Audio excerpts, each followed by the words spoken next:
got gamers here? Gamers? Yeah, of course. Because you guys are here. Of course you're gamers. So like one of my favorite things, especially like with like role-playing games, like, you know, I love the Final Fantasy series, I love Nobuo Uematsu, and like you'd hear these like very strong themes that are like attached to characters, and then like something will happen in the story and you'll hear that theme in a completely different context, and it just would give me goosebumps, you know? I was just like, that's so cool. And I always thought it would be so much fun to do that myself, you know? So anytime we had like a strong motif with Juggernaut, which was a concept album, it felt like, all right, this is a chance to sort of explore this and re-explore it in a different context. Just kind of having it in the back of your head and just accepting that it's going to be a part of the process, I think allows it to sort of enter. Like probably a thing that we all do a little bit is we actually shut that door. Like kind of like what you were saying with your solos, you're like, oh, I don't want it to be too similar to something else. I don't want this song to be too similar to something else. You want them each to have their own identity. And when you sort of approach it from the context of like a motif or like allow that to happen, it will just sort of naturally happen because you've now opened that sort of pathway, right? We enjoyed that so much that then we just started to do it even not on concept albums. Like Periphery 3, there was like a balloon and there was like a strong theme at the end there, and I was like, it'd be fun to foreshadow that. Do we listen to albums here, by the way? We actually do, like front to back? Yes. Oh, my people. So like, we write albums very selfishly, and I think we write terrible albums for the average person because they like to playlist stuff and whatever. But it's very much supposed to be like a rewarding thing if you listen to it from front to back. And the idea was very much like that. You'd hear this motif kind of develop throughout the album, and then when it finally hits at the end, it's supposed to, it'd be like a nice release, you know? That will be the sort of impetus for stuff like that. It's always just thinking about it in the context of listening to it as a whole album, which is maybe not how most people digest music anymore. And that, you know, that is what it is, but we're dumb and we'll just keep making albums the way that we do it. You know?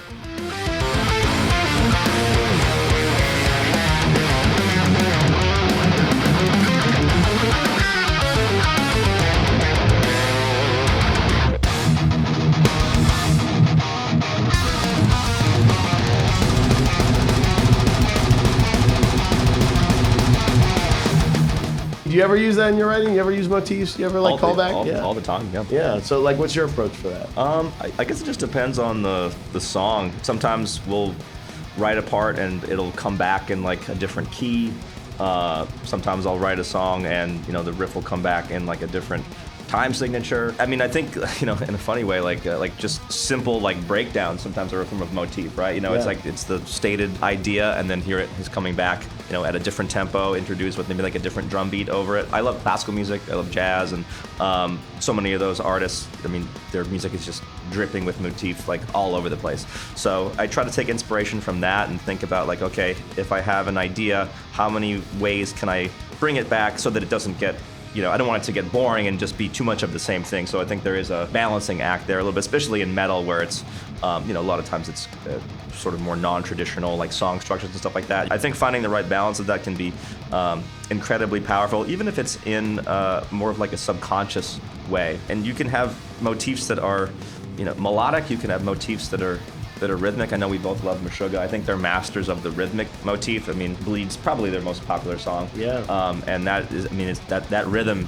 is the motif that carries through that whole. It's almost like a song. motif exercise song, you know? Like it's like you could see them. It's like they start with that and it develops, and like this is how they play around with it. But it is always just based around the, you know. It's a masterclass. It's such a great song, and it never gets boring because they are always introducing new sort of melodic content over that rhythm. But there's so many different ways of doing it is my point. Melodically, rhythmically.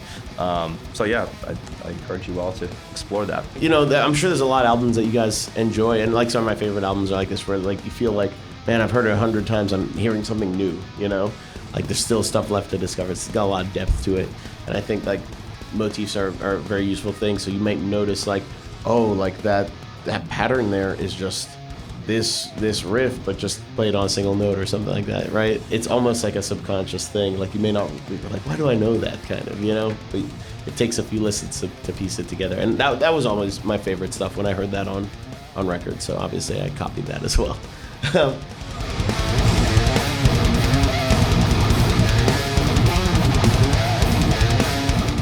And the Elden Ring build.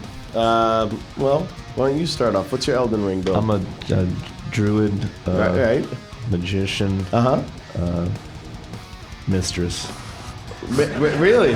That's a great build. And what sort of weapon do you favor? Spite. Spite. well, let's see. I'm doing a strength-based build right now, just because you want to know the real answer is like I try all sorts of stuff and it just evolves into strength-based no matter what I do. I'm like, oh, I'm gonna do something different this time, and it just ends up being that. So yeah, boring. I know. I'm also not very good at the game, so I need all the help I can get. Who plays Elden Ring here? Not enough people. I've never played it. I guess no, but I played World of Warcraft back in the day. Okay, so here's the thing. If you don't play Elden Ring, you'll play guitar like that. So maybe don't play Elden Ring. I play video games, and therefore I can't play like that. We should just crush that playthrough.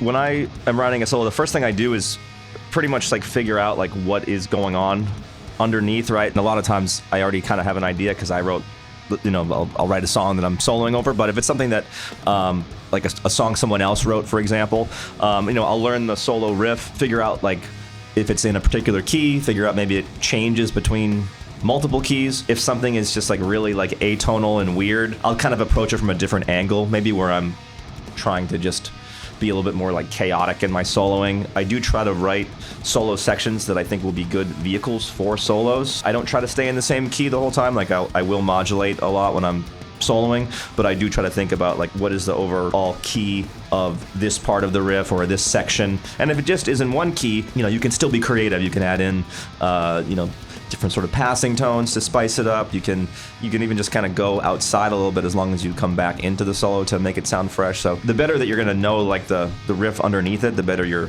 solo is going to be. So I try not to just like wing it, but there are those instances where something's just like really chaotic and off the wall, and I kind of take like more of like all right, well, let me just forget all the theory and just kind of see what comes out and just like fully use my ear.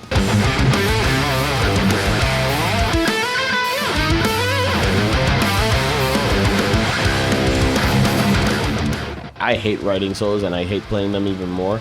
So I usually try to avoid it. But sometimes, the song needs a solo, and sometimes I'm hearing something. I try not to force solo sections. Like it really should feel like, oh, this is a solo section. I really hear something there.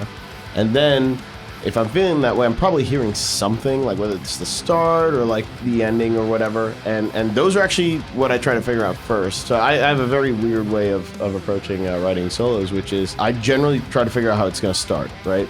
And just that's the most important thing, because it's bringing you right in.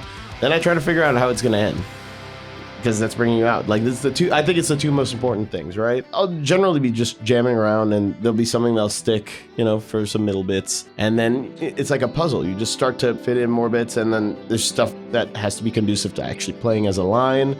Stuff will evolve from there, because it's like, I can't play exactly this lick, but because it has to connect to this works, and that's cooler because it sounds like something that someone would play. Eventually you fill it all out, and then you tweak it from there. So it kind of takes shape like little puzzle pieces, I usually try to play it, try to learn it to make sure it's playable, and I get like a pass that sounds like not like a bunch of puzzle pieces, That will also work really well if there's chord changes, you want to get weird on one section or whatever. It's great because that's that little puzzle piece, you have that there. This is just my personal belief, but like I really think that the way a solo starts and the way it ends is like kind of the most important thing. And then the middle can just be like kind of whatever you want, really. If you think about the solos, you probably could call that up pretty quickly, like how it starts and how it ends,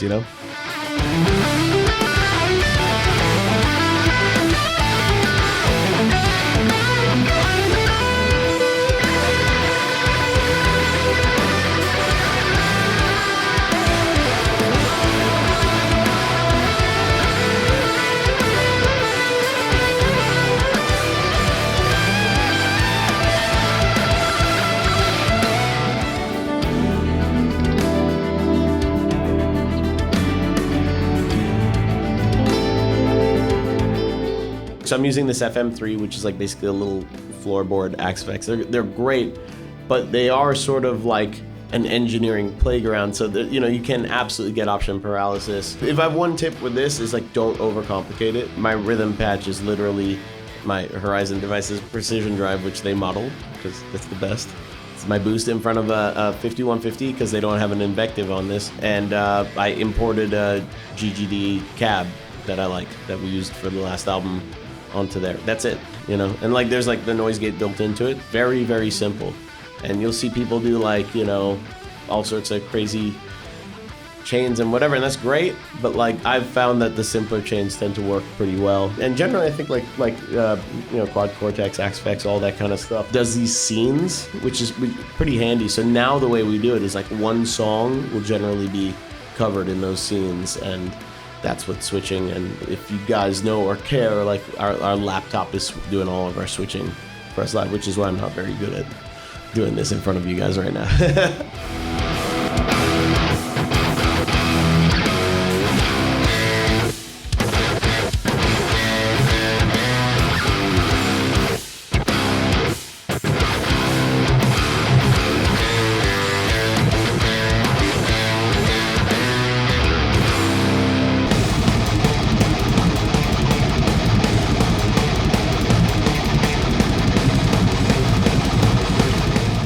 I'm interested in this FM3, as I said. But what I will say is, like, you know, on the quest for tone, it's a kind of a lifelong journey, and it's okay to swap different things out and in, and like, you know, you might come back to the Fender Mustang at some point and be like, oh, this is sick, like with this pedal in front of it. So like, I know plenty of people that have tried different stuff and thought like, oh, this is the thing that, you know, so-and-so uses, so I gotta get that, and like, you know, and then it just doesn't work for your sound for whatever reason, right? Like, don't be afraid to try different things, and, you know, even if you get something and you're like, I really wanted this to work, if it's like not gelling with you, you know, who knows? Try something else. Maybe the Fractal unit is for you, or maybe just going to like a regular amp is for you, or you might just need to play around with the Helix a little bit more. But either way, you know, it's kind of an evolution and like a process, and I've fallen into that kind of mindset of like, oh, I have to get this piece of gear because, you know, so and so uses it, and just for whatever reason for me it just didn't gel. So keep an open mind, I guess.